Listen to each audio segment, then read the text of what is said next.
Waosan cekak kanthi irah-irah, roti cilik tresno gedhe, anggitaning Pirtasarah Safabila.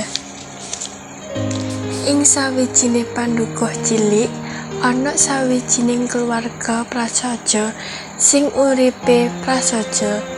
Bapake nyambut gawe dadi tukang bangunan, dene ibune dadi tukang umbah-umbah ing omah tangga sekitar. Senajan uripe ora sugih, keluarga kuwi tansah rukun lan padha tresna siji lan sijine. Anake cilik aran Lydia, bocah wadon umur 3 taun, sing tansah gawe kabungah lan guyu saben dina. Dina iku dadi dina sing istimewa amarga dadi dina lahire sing kaping 3. Isuk iku biasane lunga nyambut gawe luwih awan tinimbang biasane. Saben jangkah atine kepengin gawa hidayah cilik kanggo anake. Nanging duwite mung sithik, asli nyimpen saka upah pirang-pirang dina. Nalika tekan pasar, dheweke nemu roti cilik sing direngga krim, tipis lan ana lilin siji ing pinggire. Senajan prasaja, atine lega, paling ora ana tandha kabungah kanggo Lydia. Nalika tekan omah, ibune wis rampung ngresiki pawon. Bapak nyimpen roti kuwi ing meja, banjur lungguh ngelap bathuke sing kebek keringet. Ibune nyawang roti kuwi karo mesem alus sing nyampur rasa haru. Dheweke ngerti upaya bapake Lydia ora gampang. Sore teka, Lydia bari saka dolan. Bocah cilik kuwi kaget nalika weruh ana roti ing meja. Senajan cilik nanging katon ayu, dheweke mlayu karo mripat sumunar kaya lintang sore. Wah, iki roti kanggo aku ta, Bu? Ibune mung mesem lan mantuk alon.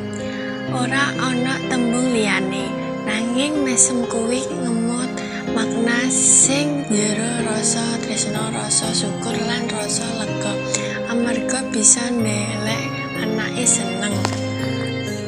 Nalika wengi, omah prasaja kuwi kebak cahya saka lilin siji murup anteng lan ayem.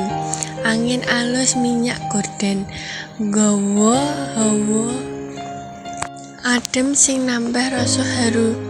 Lydia nyumet lilin kuwi, banjur disebul karo rasa bunga sing ora bisa didelengake.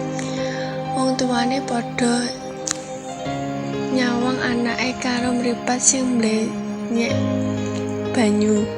Ora ana gending, ora ana tamu, nanging rasa tresna saka bebrayan sing wis luwih saka cukup.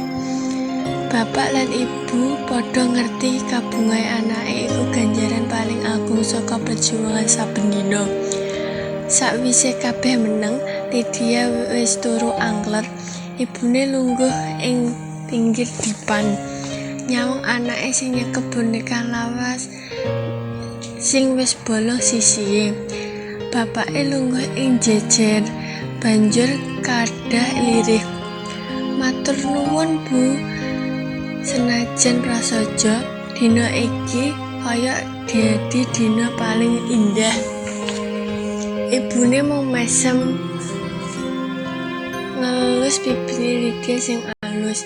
Wengi iku dadi sasi rasa tresna sing ora ana ijole, ora ana pesta, ora ana kado, nanging ana kabungah sejati sing luwih saka ketulusan rasa syukur. Lan esuke nalika srengenge munggah saka wetan, omah cilik kuwi isih kebak rasa anget saka ulang tahun sing prasaja nanging kebak makna.